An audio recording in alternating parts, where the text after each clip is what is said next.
and welcome back to the Wallace Branch. This is episode 22, and we are once again following the Northern Pacific Local back over Lookout Pass, just passing through Saltese, Montana.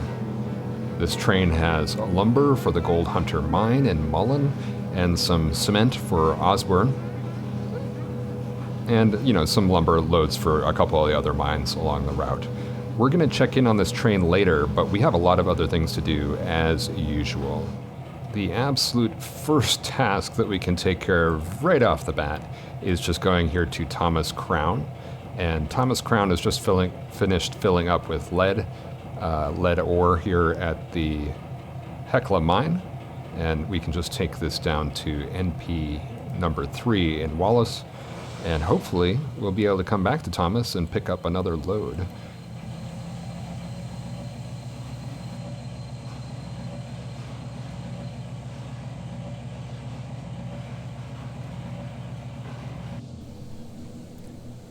Okay, next we have Jeff Daniels with the UP RS2 in the Wallace Yard. And this whole area, this yard, is long overdue for some switching, which we never get to because I insist on running everything and we have so many tasks to perform anyway.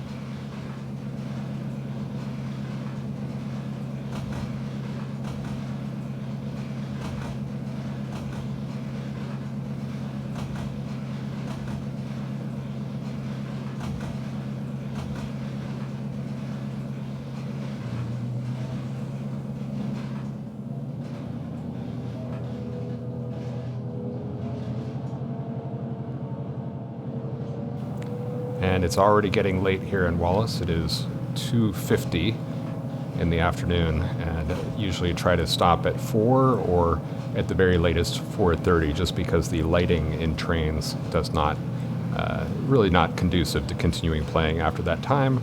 And then of course the rule is that after we start a new day, then we have new today tasks, new urgent tasks. And I always knew that this route was going to run into the 4th day. But it's, I think, a good idea to always keep the tasks moving on and try to get as much done as we can here.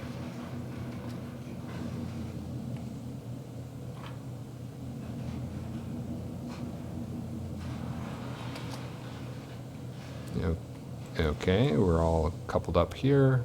Can uncouple on this side.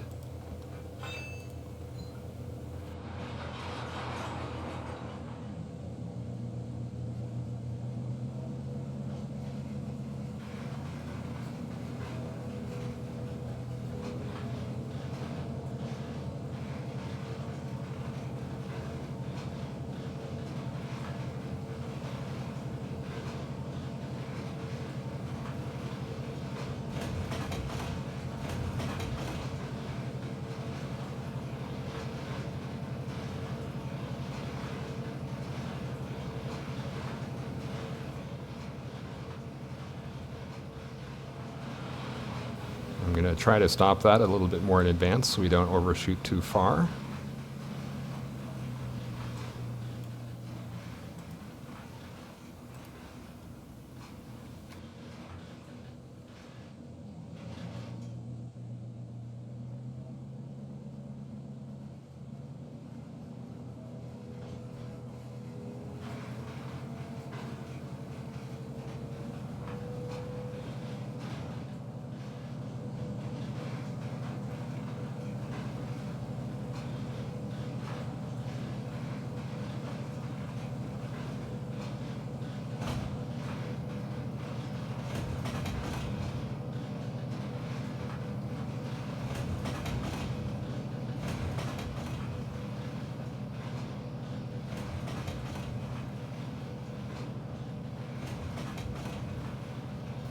It's interesting that the Wallace Yard, I knew that it would be the central location where most of the action happened on the route, but I'm really satisfied how that has played out. And, you know, the Wallace Yard is not something that we're using for like classification and breaking up trains so much. It's more of like a convenient place to do switching and interchange yard more or less between the two railroads.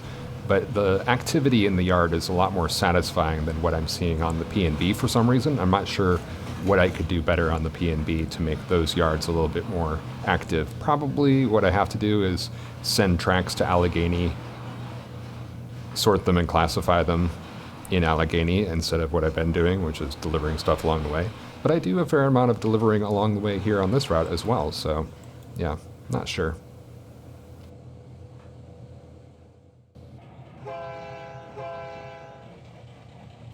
Okay, our next thing to turn to is Jessica Rabbit in the SW1500 up here at the electrolytic zinc plant in Kellogg. And I'm just going to drop these two boxcars down and couple up with the empty ore cars and then go back down to the staging yard in the valley.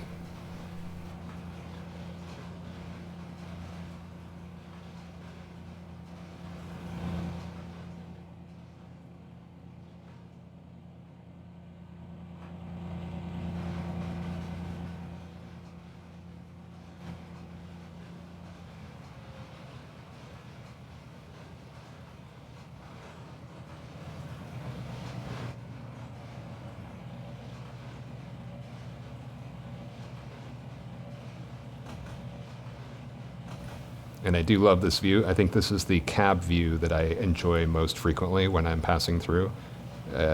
Somehow it looks better framed out of the window as compared to most times when you don't get to see what you're servicing.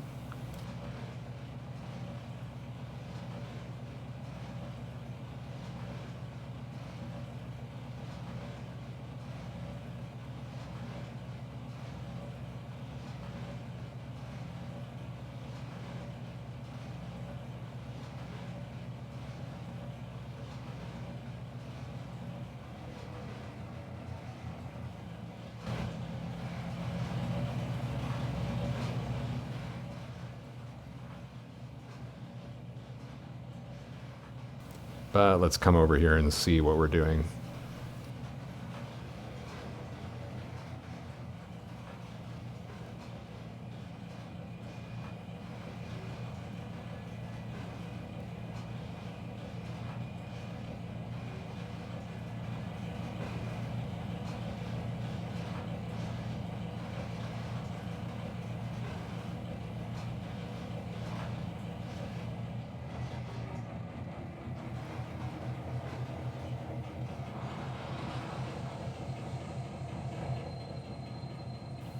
Decouple here, and then let's back it up.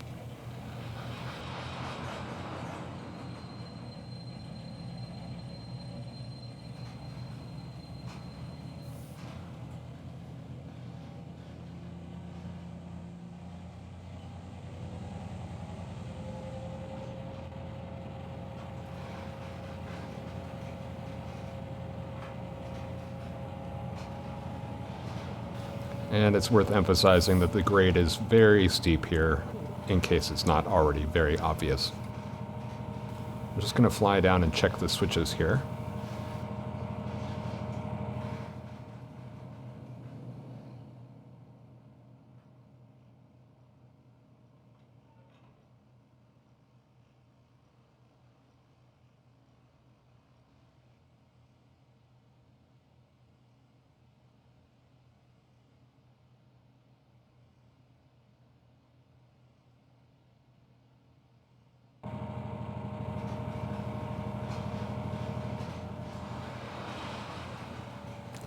And then let's attempt to put this on autopilot down to UP track 2.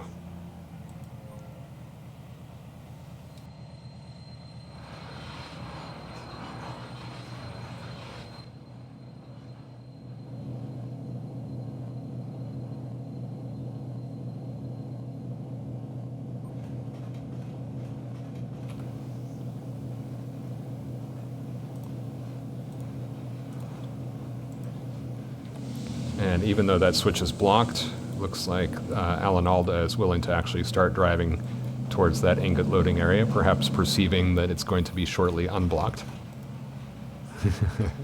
Looks like autopilot's doing what it's supposed to do. I'm really impressed.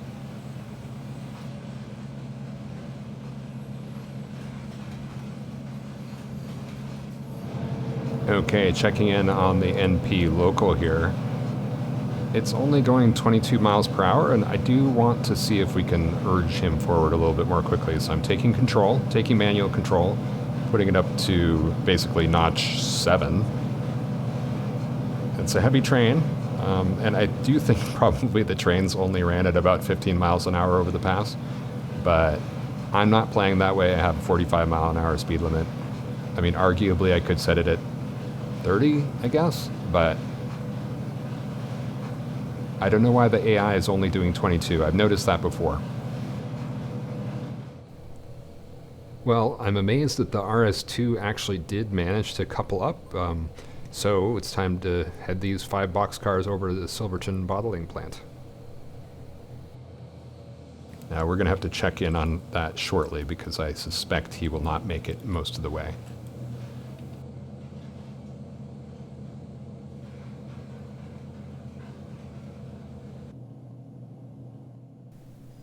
Okay, back at the zinc plant, and Alan Alda is still loading up with ingots, so let's just fly down and look at Jessica Rabbit's progress.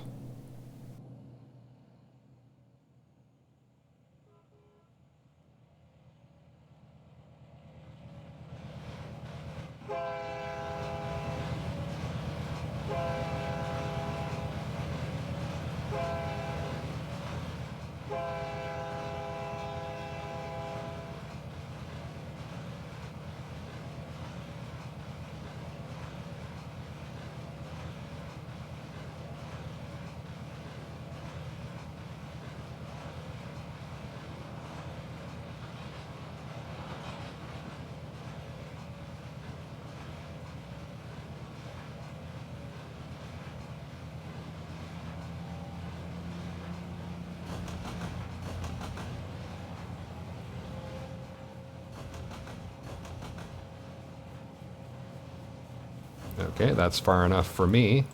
And then this, I believe, is Tasha Yar. And Tasha Yar can get control of the right train here. Tasha Yar can pull forward.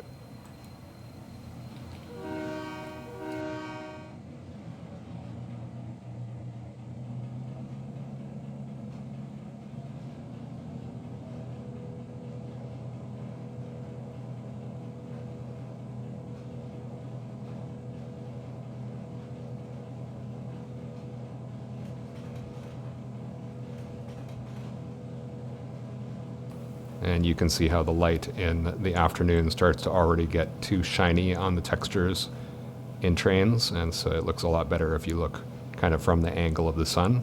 I try to remember that, but usually I'm so focused on what I'm doing that I forget.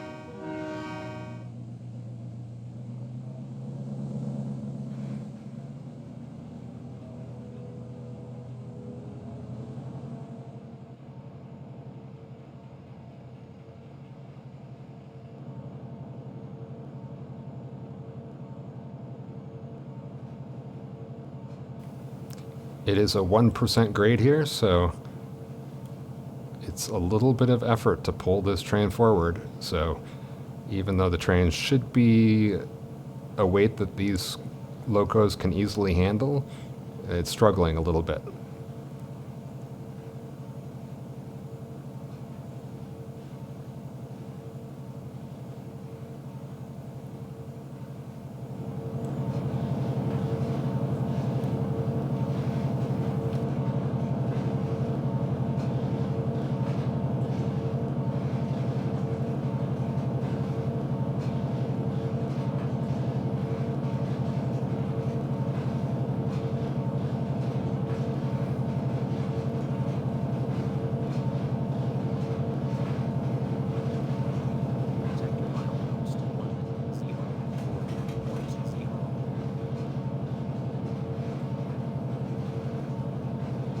I'm just hearing the hot box detector at borax going off.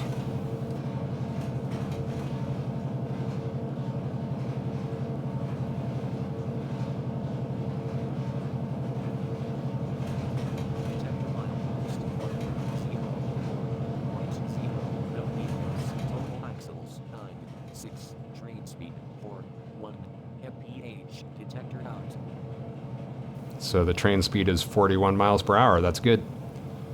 I was a little bit afraid that it might say something like 60 miles per hour. And borax is the start of the 4% grade. I think it starts just a little bit beyond that. So it's not going to be accelerating until it gets to Lookout Pass. All right, let's pull this train to a stop and flip this switch and then reverse maximum horsepower.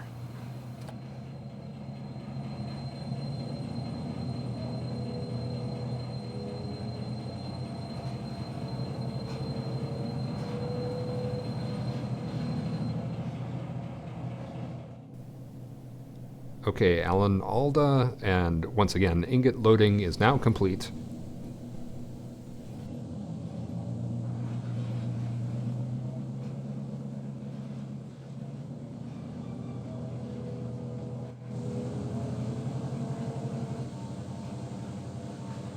Now, as a reminder, we have a rather onerous task of collecting a total of 35 boxcars of ingots from this smelter or zinc plant. And we're coming with the cavalry, so we've got a lot of boxcars on their way. It's not all going to be 2 at a time, maybe more like 5 at a time. But yeah, we've got a few more yet to be done. And then the same thing goes for the zinc drop-offs, where we've started to make a dent in that. I think we did 6, perhaps.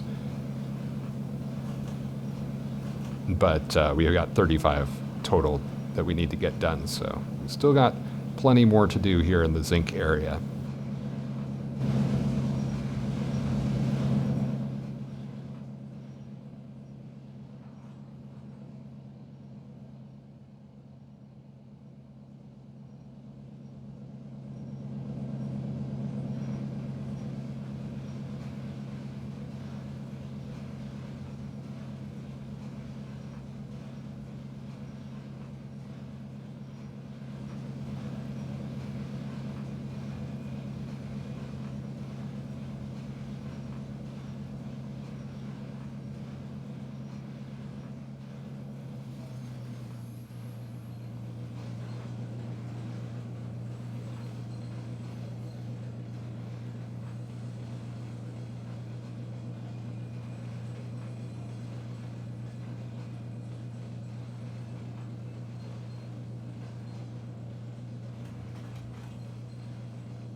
All right, we are racing up the hill here. It is tough. If we lose momentum, we're in a tough spot. And indeed, I did have this switch up here at the oil loading platform switch the wrong way. So, you know, this is something to avoid, going in the wrong direction and then having to start up this hill again, if we could even make it.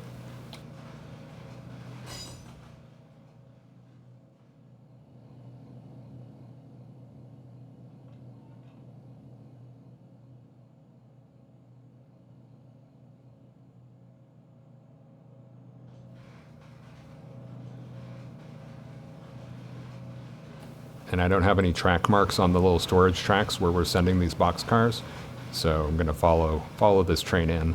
But I think we're going to then whip over, when we stop this train, we'll be able to whip over to check on Thomas Crown and see if we can get another load of ore back from the smelter. I'd really like to. And of course we need to check in on the NP local, which is probably right about Lookout Pass at this point.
Always tough to start a heavy train, and now we're at maximum throttle, and this train is having trouble starting up the hill again. We're making it, but we're not even at 1 mile an hour.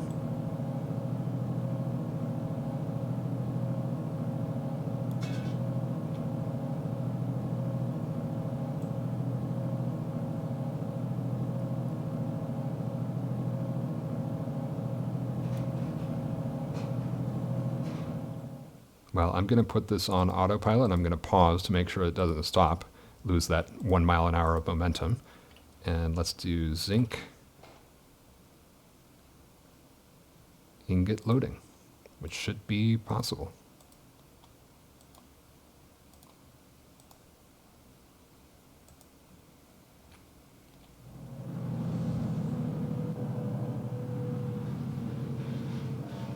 Looks good. Looks good to me, at least. Okay, I'm overdue to check on the NP local crossing Lookout Pass, and so I've just come up here and slowed that train down as it was loading in, and as we crested the pass at 41 miles per hour. So now we're just keeping it to under 20 miles per hour.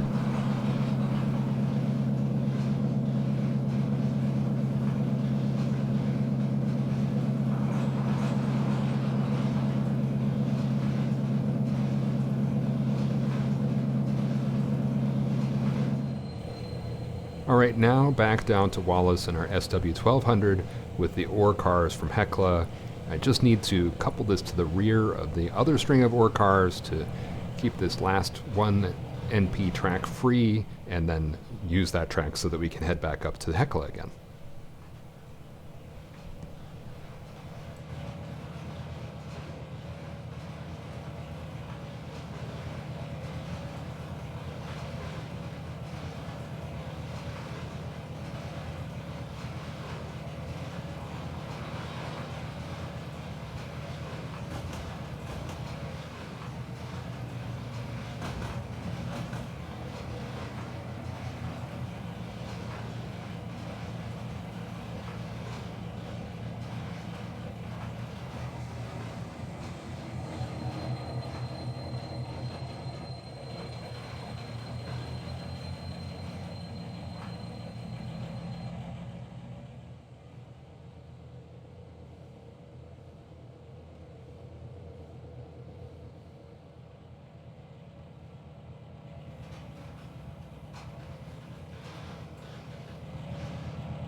Ah, yes, there's the detector at Lookout Pass, and I kind of forgot that that hotbox detector is not directly at the pass.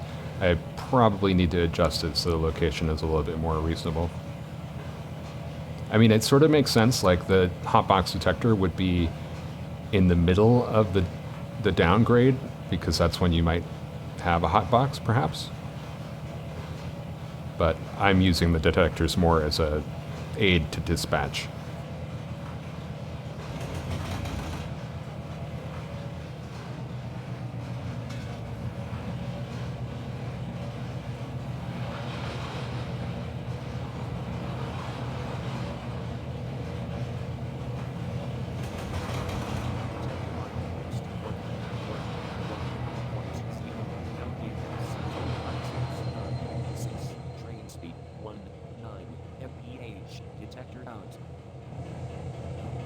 Alright, once again, I'm going to try to do the autopilot here, take us back to track 3, and we'll just follow him to see if that actually works.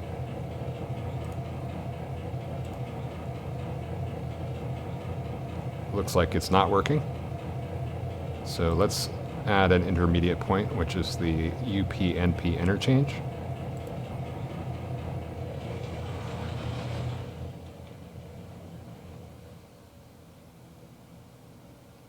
And then I'm going to go ahead and assume that that works out, but check in on him later. But I will add drive via GEM NP, perhaps. gem NP, but I'm going to check that, and then I'm going to try to couple to one of the ore cars, but I probably have to actually check which ore car that is.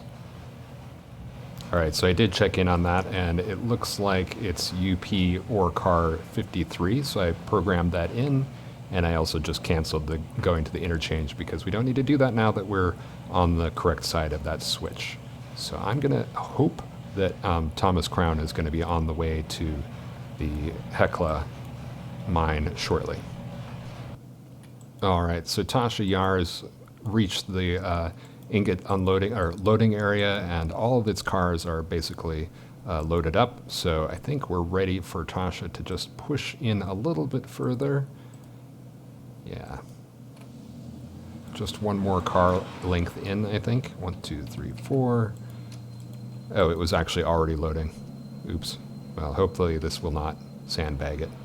But I think what I actually want to do is I want to decouple, and then I'm going to take Tasha out of this track, and I'm going to pull Tasha up to the ore unloading area, because I don't think Tasha could push this string of ore cars with the ingots up to that unloading area. I think it's going to end up being too heavy.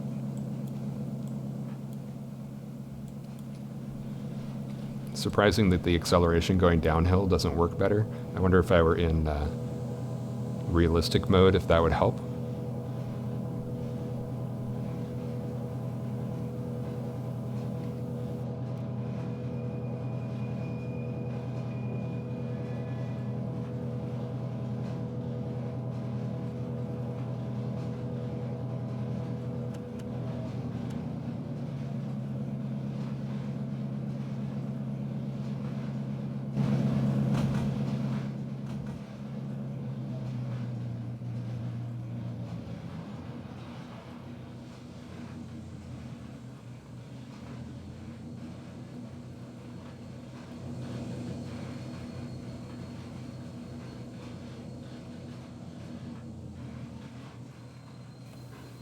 All right, Tasha is going to be navigating next to the ore unloading area here. So zinc, non-zinc goods, ore drop-off, and then whatever, multiple pickup and drop-off. And meanwhile, I think Alan Alda here can start to help out. Oops, going the wrong way.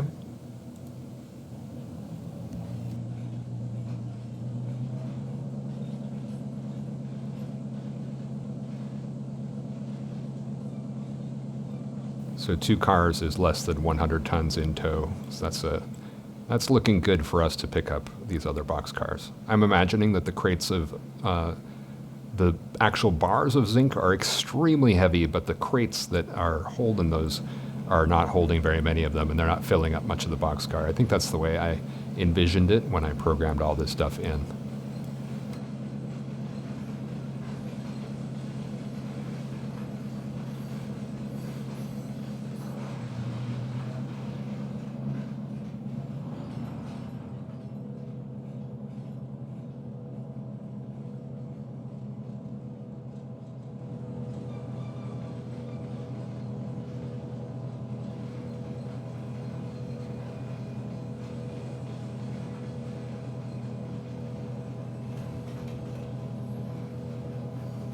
And I can see that that last boxcar did not finish loading after we, bumped it a little bit further in. That's, I guess, one of the minor downfalls. It's not a bug.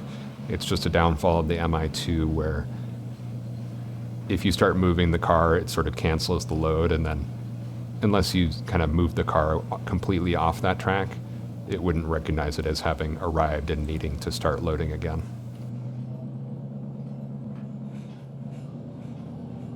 I didn't think that that last car was going to load on its own, so that's...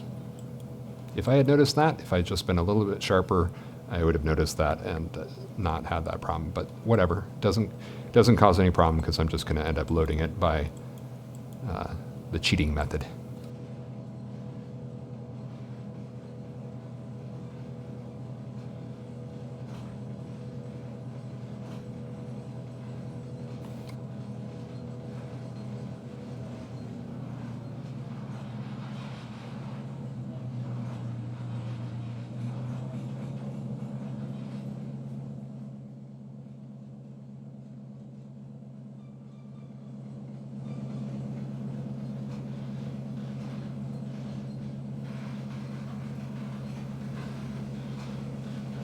I'm surprised the empty boxcars are actually a total of 500 tons here.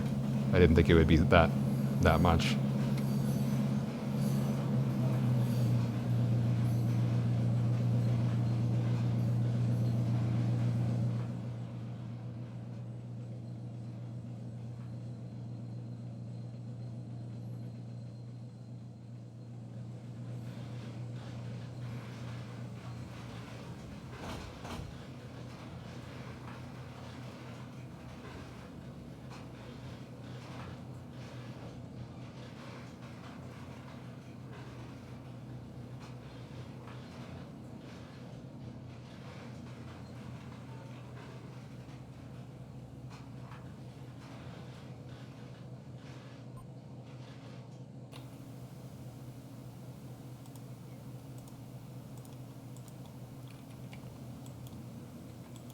Okay, now that's programmed in, I think we can go check on the zinc drop-off here. And I don't think we're going to be able to drop off all of these at once, so I'm going to actually pull out first.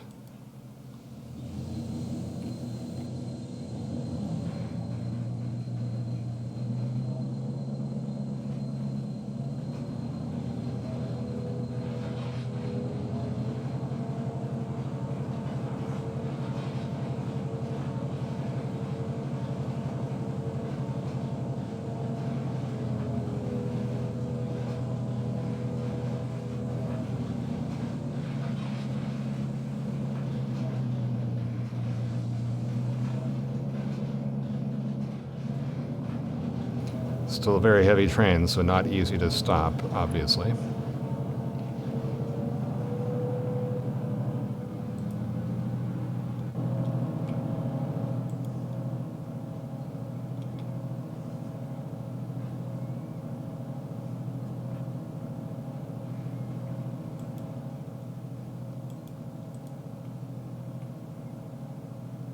$600 tons. So actually, these two trains that we're looking at here are actually a similar weight, all things considered. Kind of surprising.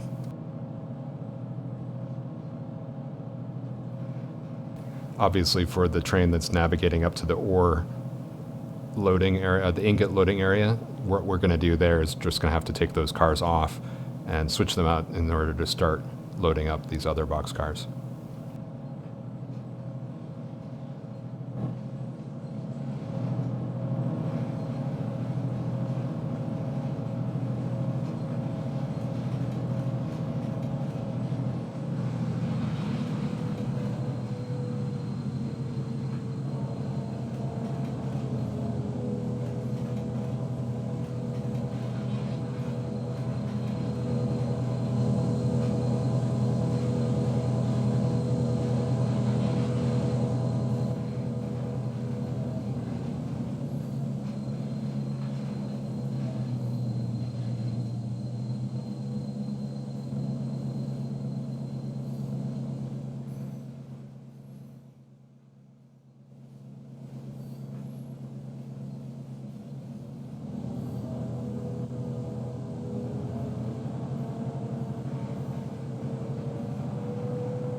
Yeah, because I'm almost always using autopilot to direct the trains over Lookout Pass.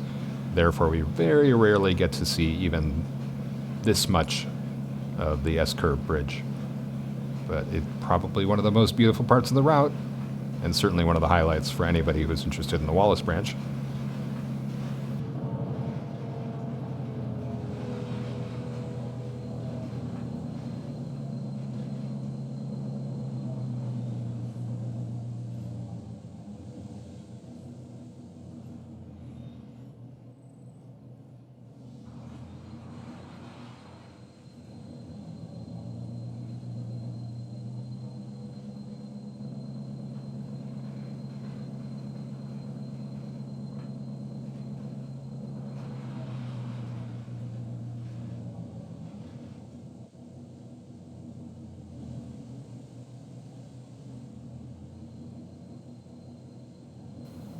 And yes, I do have them instant unload. This is one where I envision, you just open them up, they drop the load right into a big hopper, and as soon as you've arrived, you're almost done at that point.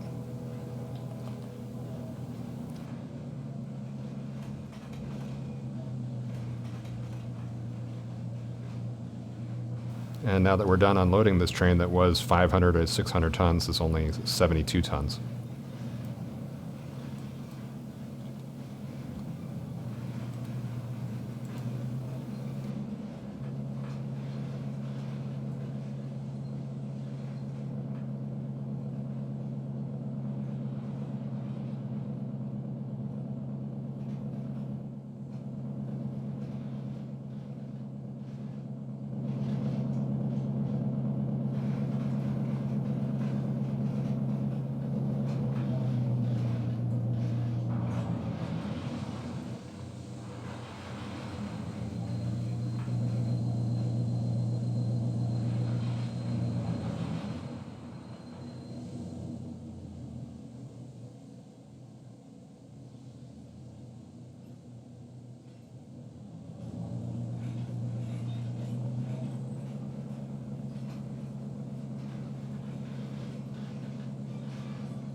All right, before we do anything else, let's get this train kind of on its way, and I think we can take it to track 3. It's totally empty. Smelter Yard, track 3. And nobody blocking us. Yeah, we're all free and clear on this side, it looks like. Good, good, good. And let's make sure this one is correct. That is correct. That's correct. Okay. Okay, we're back with the NP local, and I decided to put it back on autopilot because we're just entering the 45 mile per hour area. And actually it's funny because after I put continue schedule, it did accelerate a little bit, but it only accelerated to 22 miles per hour, which, I just don't quite understand what the AI is doing. I know the AI can be faster. Is it because it's a 2% grade and it's just like, well, I've set that as my speed limit. So yeah, it's just a total mystery to me. So I'm going to put it back on manual control and bring it up, throttle notch up considerably so we can get back to that target 40 miles per hour. And yes, I think that's probably a little bit high for this area, but it's what I'm using. Now we did arrive at Silverton Bottles, but didn't quite pull forward far enough. So a couple of these cars did load, but not all 5 of them. So it's just going to be a simple matter to pull up right into the center there and hold it. I think this should be about right. Hopefully. All right, the next thing that I would like to do is to pull forward with these GP38-2s and couple up with some of these cement cars that are going over to Osborne. They're right behind us there.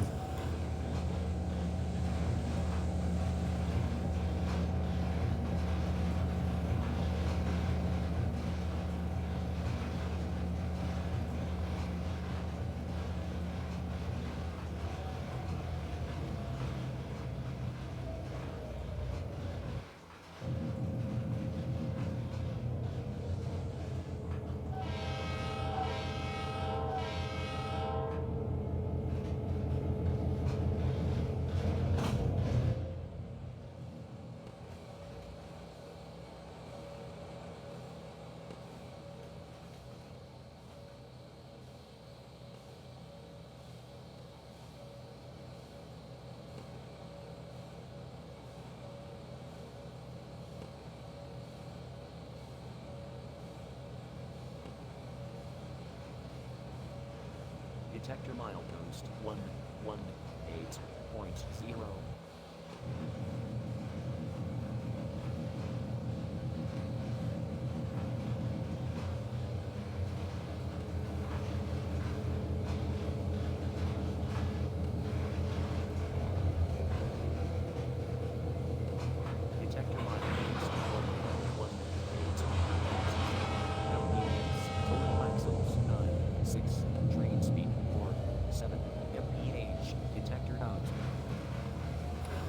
One of the things about simple mode as opposed to realistic mode is that you set the dial at a certain position, and it'll typically just hold a certain speed, as opposed to what would actually happen on the locomotive, where if you have the throttle on, it's going to try to accelerate, as opposed to holding a speed.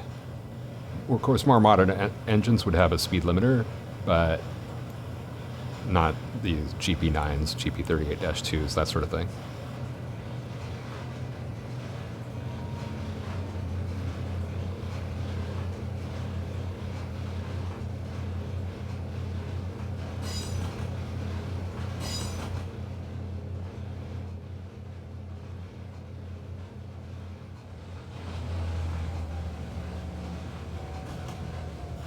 Sort of stupid, but I forgot to decouple the caboose, which in my mind I had already done so. You know, I had looked at it.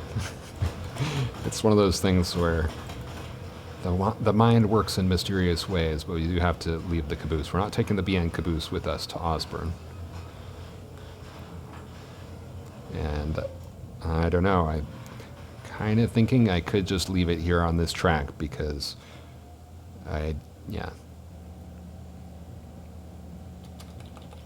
Nah, we better back it all the way up. The cabooses are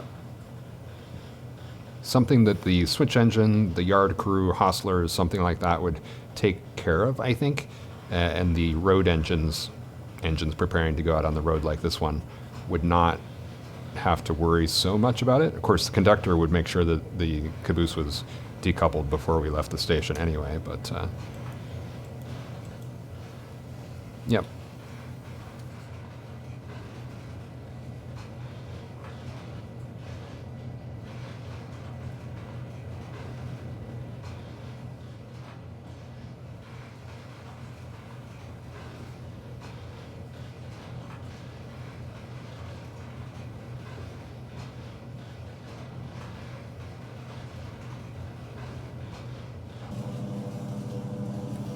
All right, here we are back with the NP local, still blasting down the western slope of Lookout Pass, and we are almost to Hunter. I mean, it's right around this bend, essentially. So I'm going to start easing off the easy mode throttle and getting prepared to stop. Now we have to unload 9 cars at Hunter.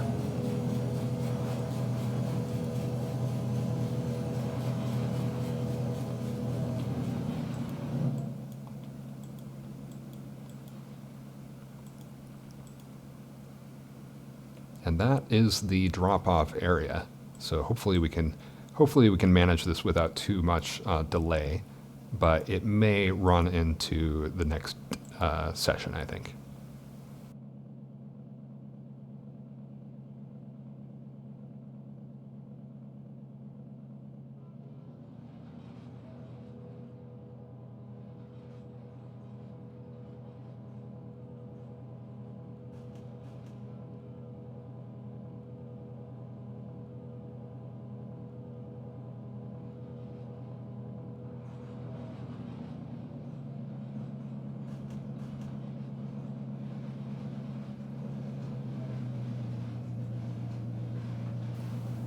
And yeah, it's a 2% downgrade here, so it's not going to be easy to stop on a dime, especially when we've got a fully loaded train. Now the lumber doesn't weigh so much, but the cement certainly does.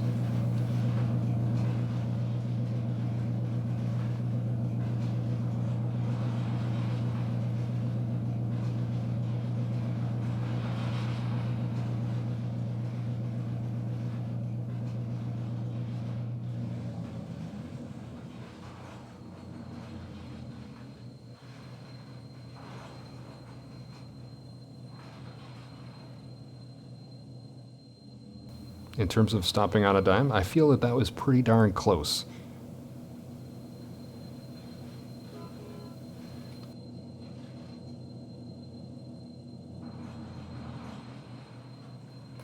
Okay, hopefully that's going to be good enough. And back with our GP38-2, Woody Harrelson.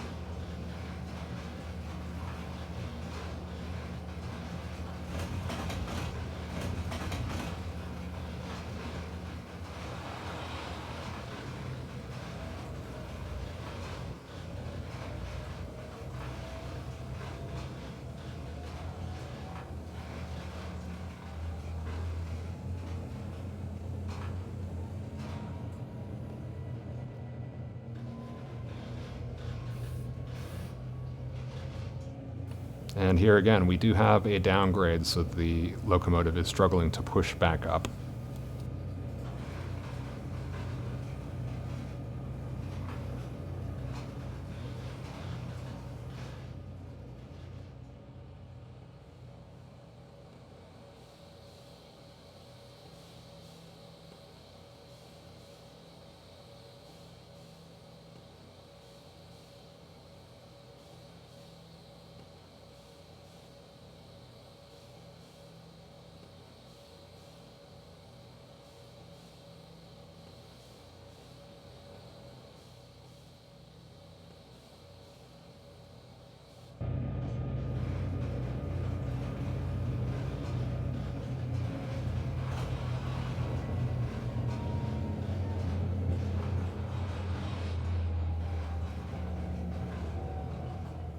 I was sort of looking over on the other side and then getting puzzled by the car tagger and why it would not allow me to tag those cars. Now, I know where all the cars are going, so I don't need to tag them at this point.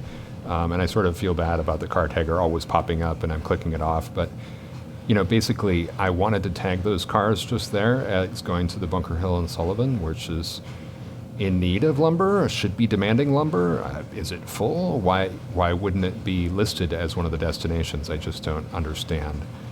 But again, I already know where the cars are going, and car tagger is one of those things that I would like to use and like to be more disciplined about, but it's nice to have. And I usually find that it's working. It's just sometimes it's more like I'm lazy or I don't really need it is the reason, not any other reason.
And yes, I have noticed about how the Milwaukee Reefer does have this door that seems to go in and out of visibility. So it's something that I aim to correct at some point. It's on my list, but I've been doing so many other things, so.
And once again, overshot because of the grade, and of course we have an even heavier train than we did when we were going on our last switching move.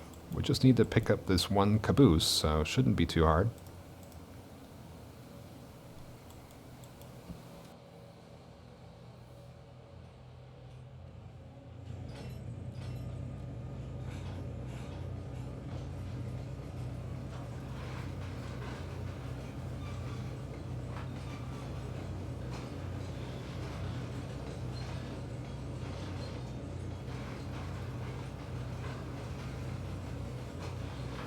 Getting a nice close-in view of that tree trunk.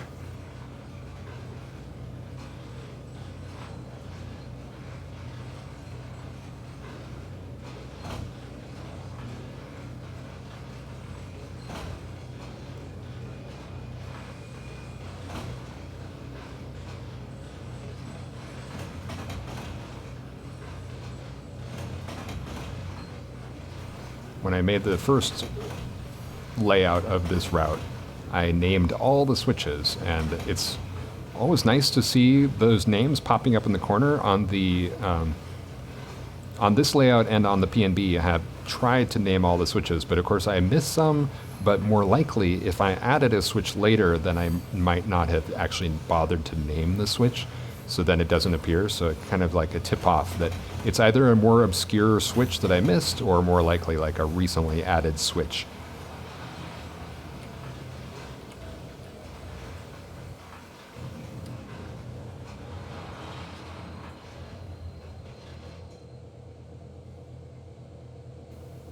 All right, now this train is going on to Osborne.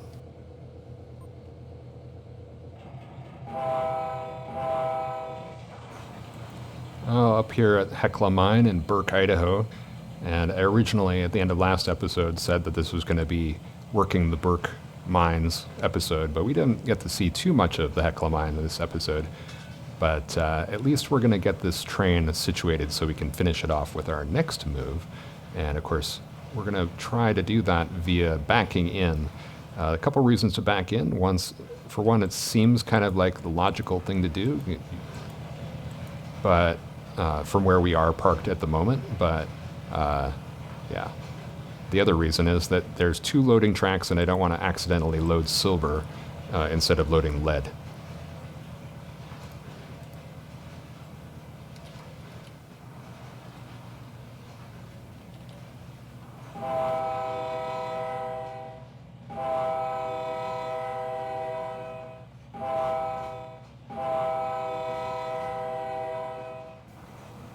Kind of belated horn, obviously.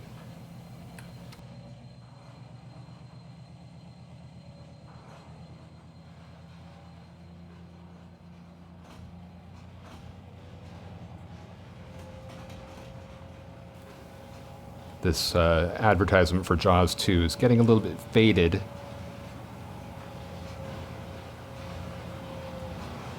It's facing directly into the sunlight, so that's why.